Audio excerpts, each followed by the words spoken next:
Salut à tous, aujourd'hui une petite vidéo que j'ai envie d'intituler Ne faites jamais confiance à un YouTuber, surtout quand il s'agit d'acheter des produits. Cette montre qu'on a sous les yeux ici, je l'ai achetée en regardant une revue sur YouTube. Donc c'est un achat complètement impulsif. Qu'est-ce qui m'a attiré vers cette montre? C'est l'originalité de son design avant tout. Dans la revue YouTube que j'ai vue, on parlait donc d'une montre qui est lisible par les personnes non-voyantes. Quand je parle de lisible, c'est lisible de manière tactile, c'est-à-dire qu'on va passer les doigts sur ces billes et il va être possible de lire l'heure de cette manière. Ici, on a une partie magnétique qui permet, en fonction de l'heure qu'il est sur le mouvement quartz qui est à l'intérieur, d'afficher l'heure correcte sur cette montre. Maintenant, passons à qu'est-ce qui ne va pas sur cette montre. Il y a beaucoup de choses.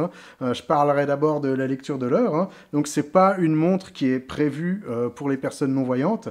D'ailleurs, si on va sur le site de la marque, c'est clairement indiqué que ces montres ne sont pas prévues pour les personnes non-voyantes et qu'ils sont en train de travailler sur des modèles qui, un jour, peut-être, seront lisibles par des personnes non-voyantes. Mais actuellement, ce n'est pas le cas.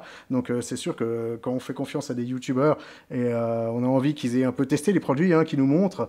Et dans le cas précis, je ne pense pas que ça a été le cas, étant donné qu'on voit bien qu'avec les doigts ici, quand on essaie de toucher les billes, eh ben, c'est pas possible de lire l'heure. Et puis de toute façon, on n'a pas de repère tactile sur le tour de la montre qui nous permettrait de dire ah oui, c'est plus 9h ou 10h ou 11h, on n'en sait rien du tout en fait. Et ensuite, je dirais que même pour les personnes voyantes, il y a un souci ici, c'est que ici, si on regarde la bille extérieure représente les heures et la bille intérieure représente les minutes. Et ça aurait été beaucoup mieux de faire l'inverse, étant donné que on a plus de facilité à lire les heures dans la bague, dans la rainure centrale que sur la rainure extérieure. Et là, quand on a les minutes à l'intérieur, c'est pas toujours facile de savoir à la minute près quelle heure il est. Ensuite, je parlerai rapidement des specs, ici par rapport au prix, à savoir que le prix officiel sur le site de la marque, c'est 107 €, hors frais d'expédition.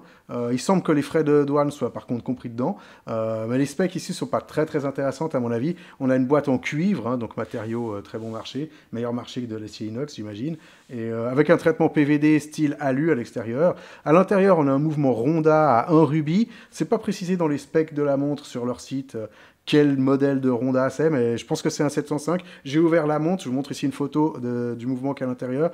Un 705, donc on trouve à environ 7-8 € sur Internet.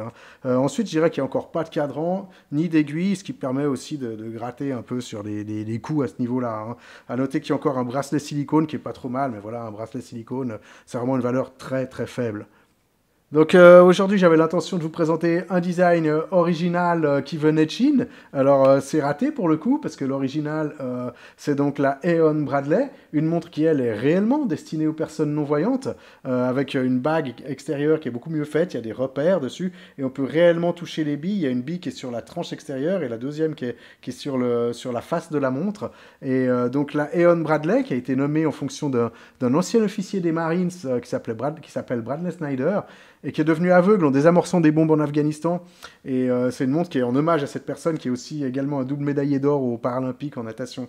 Donc je vais laisser un lien vers le site d'Aeon, où on peut trouver la montre qui a servi de modèle à cette mauvaise interprétation, où on va trouver des designs plus originaux et une véritable fonctionnalité à partir de 260 $. Last but not least, j'avais quand même l'intention de vous montrer ça, c'est que quand j'ai refermé la montre avec ma presse, j'utilise donc une presse pour fermer les fonds des montres qui ne sont pas vissés.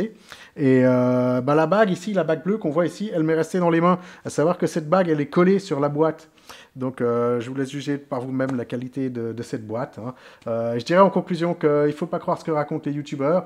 Il faut toujours chercher par soi-même, faire des recherches complémentaires et surtout pas faire confiance à une seule personne quand on achète des montres. Même sur une impulsion, parfois c'est mieux de faire quelques recherches supplémentaires. Allez, je vous dis à la prochaine. Ciao!